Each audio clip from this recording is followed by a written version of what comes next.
Apple holds a large number of patented chip technologies, including self-developed A-series chips and M-series chips, making it the world's top chip design giant.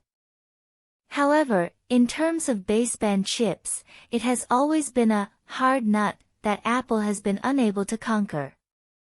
Since the acquisition of Intel's mobile phone baseband chip business in 2019, it has not succeeded yet.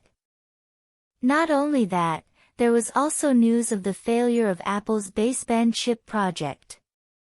U.S. media reported that Apple's baseband chip prototype was completely unusable, and Apple had to continue to rely on Qualcomm. Apple plans to develop its own baseband chip. The signal problem of Apple mobile phones has always been criticized. As one of the most advanced technology companies in the world, Apple can sell an iPhone for more than 10,000 yuan, but it is always one step behind in terms of signal. If you are in an elevator, basement, etc., it is not so easy to connect to a high-speed network. Therefore, Apple launched a self-developed baseband chip plan. It spent $1 billion to acquire Intel's mobile phone baseband chip business as early as 2019, acquiring the other party's 2,200 employees and 17,000 patents. With so much technology accumulation, there must be no problem, right? In order to be foolproof, Apple continued to hunt for chip engineers and pried away experienced chip talents from Qualcomm. Everything is ready, and the outside world is waiting for Apple to release the baseband chip. As a result, after waiting for so many years, we still haven't seen Apple's baseband chip. Although there was news about when Apple's baseband chip will be available online, it is not considered a success until we see the finished product. I'm afraid it's not a question of success, but that Apple's self-developed baseband chip project may have failed. According to the U.S. media, Wall Street Journal, Apple's goals for the baseband chip project were unrealistic and it lacked an understanding of the challenges involved. Its baseband chip prototype was completely unusable. Some insiders said that Apple's 5G baseband chip project ended in failure. In fact, it was expected that Apple's self-developed baseband chip project would fail, and its research and development was more difficult than imagined.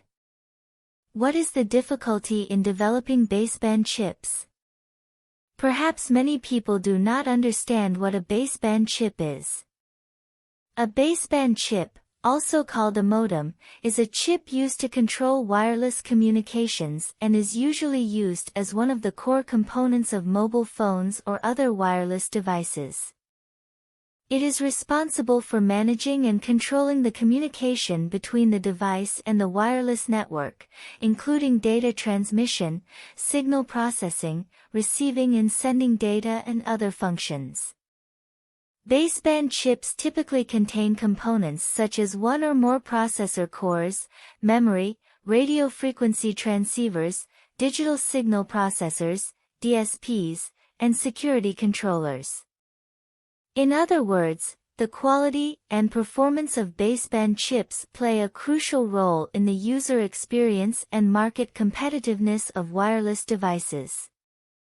Apple does not have its own baseband chip and can only use Qualcomm baseband chips to achieve mobile phone signal capabilities in the form of a plug-in to connect 2G to 5G networks. Apple and Qualcomm had a baseband chip patent dispute. After Apple lost the lawsuit, it could only sign a purchase contract with Qualcomm. Apple, which does not want to rely on others, has further determined its goal of developing its own baseband chips, but the difficulty has been underestimated by Apple. The first is the patent issue.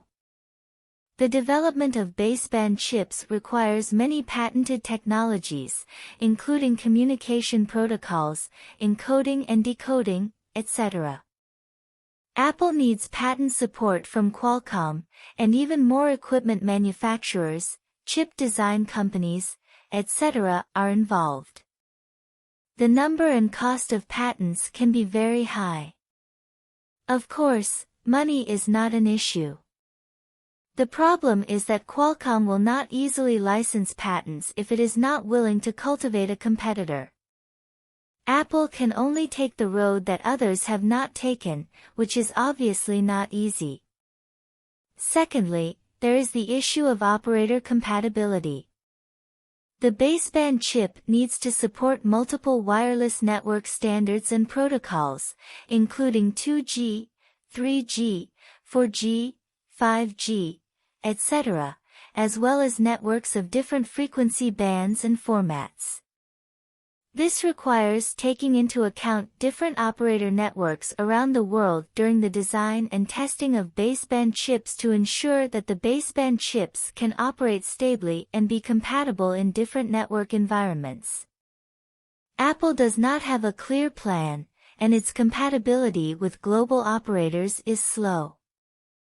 As long as one national operator is incompatible, it is doomed to fail. Apple also has to rely on Qualcomm. There are many problems facing Apple. Even if Apple can design powerful A-series and M-series chips, it does not mean that it can successfully win the baseband chip. Apple has no choice but to purchase Qualcomm baseband chips. At least so far, Apple has not yet broken up with Qualcomm. With the support of Apple's orders, Qualcomm occupies more than half of the world's baseband chip market share.